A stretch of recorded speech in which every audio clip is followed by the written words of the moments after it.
ever since I became very interested in money management and personal finance, I've always had a method of how I manage my money because for me, I don't earn a 9 to 5 income.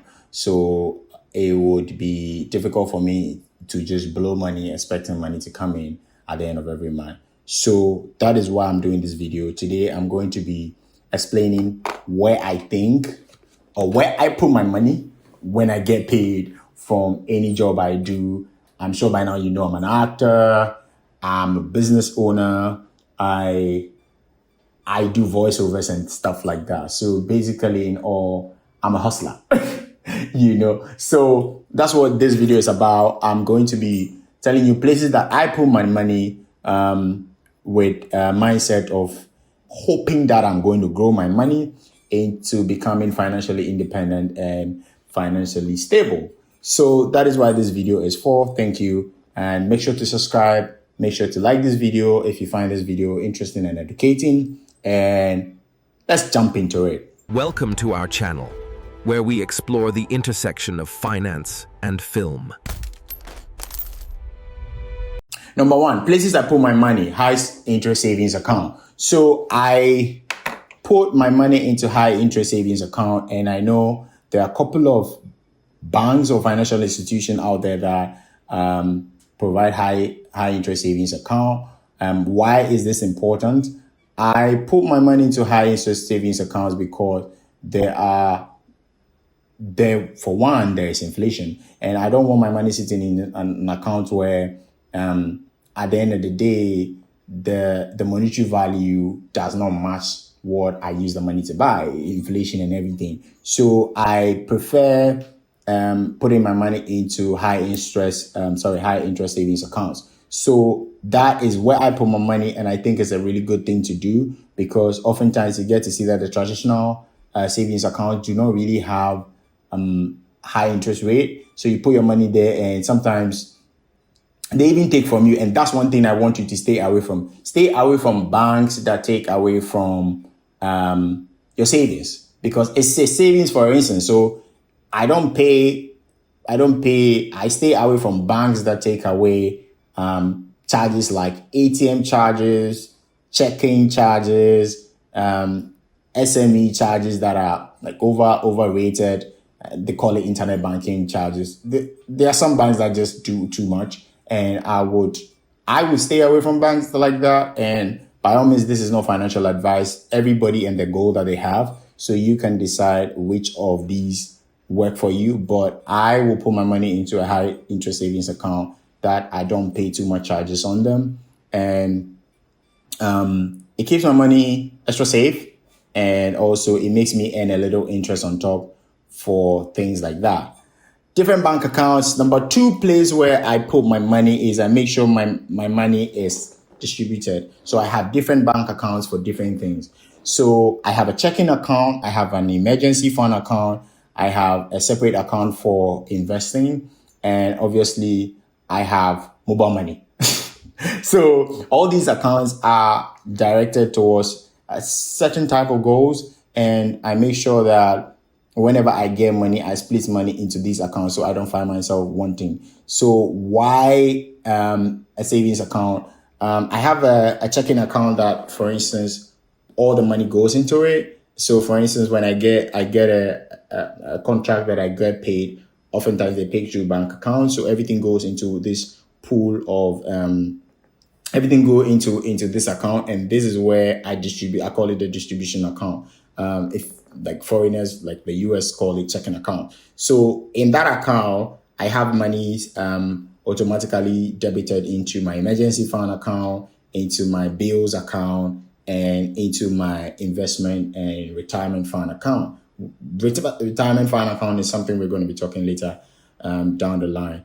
If not in this video, another video, definitely. So yeah, I make sure that I advise you have at least 3 accounts, mainly 3 accounts. I advise you have at least 3 accounts because I have more than 3 accounts where I put my money,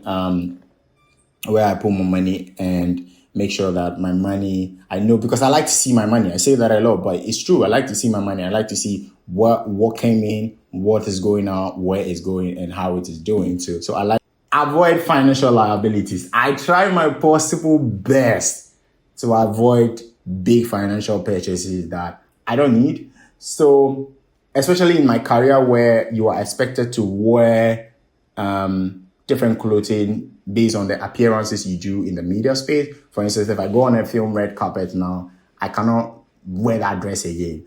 That is for other people, but if you are a personal finance enthusiast and you know how being frugal is and know how being minimalistic is, you don't really care about what people say. Unless for a project where you know they paid you to show up, and then yes, you can invest in clothing like that. But I'm not going about using my money to pay for clothes and to look good just for the camera. I'm not going to do that. So yeah, that's one thing I would advise you do as well if you want to go on this personal journey and go on this financial education journey and like educate yourself very well about your finances. Try your best to be minimal, and yeah, just make sure you take good care of your finances and then avoid major financial liabilities.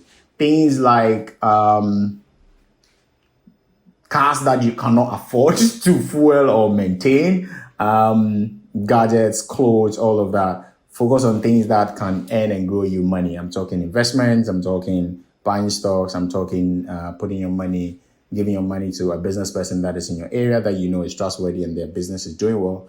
These are things that you can do that can make you money. I haven't tried that method yet. I'm considering it this year, but I think that's something that we need to do as young investors and people who are so much interested in money management and how we want to be rich. Focus on generating assets. Now, this is a big one for me because coming from a village boy who ran away from the village at the age of 19, I think, I left my village and came to Accra to hustle. I don't have a family in Accra. Well, I do have a family in Accra. But I don't have like a strong, my mother and my parents are late. I'm an orphan, so I don't have any helping hand. So I've done so many odd jobs that you can think about. I've been a garden boy, I've been a construction boy, I've been anything that you can think about. Trust me, I've done it. I've done some shape or form of all the hard labor things that you can think about. So it is very, very important for me and for you who is on this journey of seeking financial freedom and financial stability to try your best to start securing assets. You know, you might learn along the way on, obviously, you're going to make some losses here and there, but it's very important for us as young people to try our best to be interested in acquiring assets. You know, so there are financial assets that you can acquire and there are physical assets that you can acquire. So what are financial assets? So financial assets could be your stocks, your mutual funds, your retirement account, your high interest savings account, your savings account, and your traditional savings account, and your emergency fund. These are your financial assets that you have, and you need to have a balance between the financial assets and also the physical assets. So physical assets could be try maybe buying a land, starting a property, or buy a land, a car. So providing the car is making you some kind of income. I remember when I bought my first car was a double Matisse. I bought my first car and I was struggling during that time. I remember that was the COVID period, but I made sure I used that car for Uber. You know, so whilst I was juggling my acting career, I was also driving Uber and also trying to revive my procurement and supply business. So yeah, so that if the car is making you some sort of income, it makes sense to call that a physical asset. So other physical assets could be your business. Invest in the business, and I strongly advise that you start some kind of business. Buy and sell is a big business because Ghana itself, we are a commerce economy. We are into buy and sell a lot. Every company that you think about is in Ghana, in Ghana is into some sort of buy and sell. So that's a sector I would really advise that you go into. I'm into that, and so that's one sector I would advise that you go into that. So the next point I would like to talk about is avoiding social pressure around money. People, try your best not to, at least I try my best not to spend just to please anybody. If you invite me for a function and I know I don't have the money to go, I'm not coming. I beg you. Anybody who's around me know that I like to stay in my house. I don't go for places. I don't go to places that I know I'm going to spend excessively. I'm going to spend excessively without making some kind of money back, or maybe like just waste my time.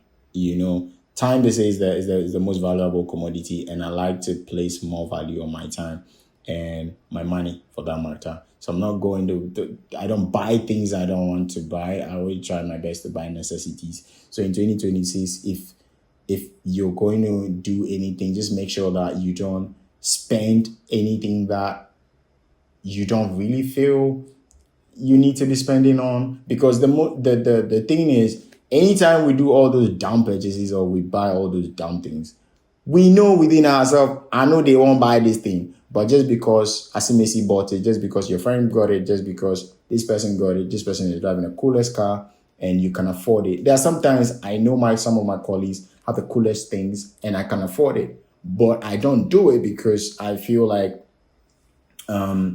one, there's a saying in my village that Oma yo, which means that direct translation will be, they are not going because they are going. So because they are going doesn't mean you should go. We all have different backgrounds, you understand? So because they are going doesn't mean I should go. So because my colleagues are buying this, the latest iPhones, the latest cars and things, doesn't mean that I need to buy it.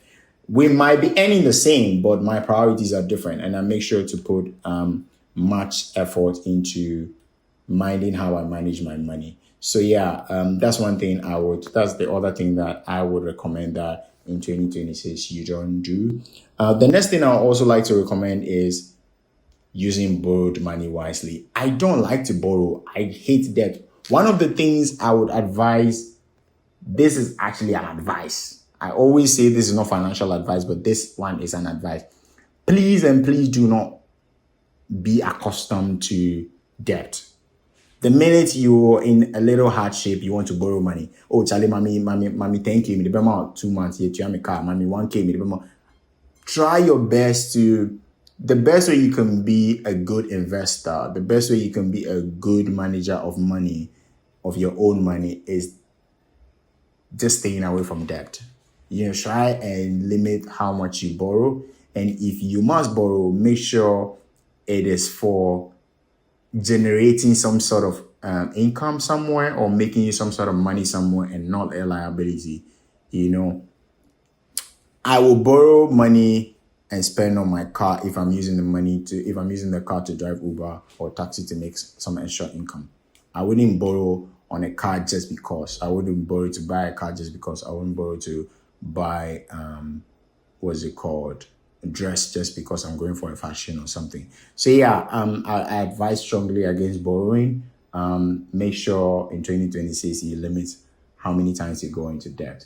So yeah, the last but not the least is banks are not financial advisors. So by all means, some banks have financial advisors in there, but the truth of the matter is they don't have your interest at heart. I swear to you, they do not have your interest at heart. Banks are looking for you to give them your money. So they can use your money. This is how banks work. You give banks your money, they use your money to borrow to a third party. They make profit from that. The third party use the money to go do their business, make profit, pays the bank. The bank takes a fraction of that money and pays you. So please and please, when you go into any bank, do not listen to what the tellers or the quote-unquote financial advisors are giving you. When you get to the point where the bank would assign a proper financial advisor for you, you will know. Do you think people like Ibrahim Muhammad don't have financial advisors who are bankers? They do. But for them, they know they are playing on a different ball game. If Ibrahim Mahama makes a transaction right now, the bank earns a lot of money just by partnering with him to do a deal. You and I, no way. They're not going to make money on our petty investors. So I advise that you prioritize high interest savings account, which also some of these banks provide, but not most traditional banks. Places like Achieve by Petra have how do you call it? It's a digital financial platform where you can save money, deposit money towards different goals, and they have really good interest on your money for a period. So yeah, those places I think you can put your money, but do not really take banks seriously when they're giving you financial advice on things. By all means, do your own research. Be the master of your own money. Manage your money how you want it. That is why it is very important to have a plan, have a financial plan of how you want your money things to go. I have been on this journey for 3 years, and God knows I've made so many mistakes with money. So many mistakes with money. And now I have learned, I've tested, I've done my testing with money, and now I am wiser when it comes to money management. So there are a lot of things that I wouldn't do, and that is why I've done this video. So thank you so much for watching this video. I hope you like it, and I hope I gave you some nuggets, and hopefully you can put that into building your own plan, your own financial plan, and then you can also start this journey of investing, personal finance, and money management. And thank you for watching. If you find the video very helpful, please do subscribe to the channel. The channel is young and we're trying to grow it, and let's build a community of personal finance enthusiasts. Thank you, and I'll see you in the next one.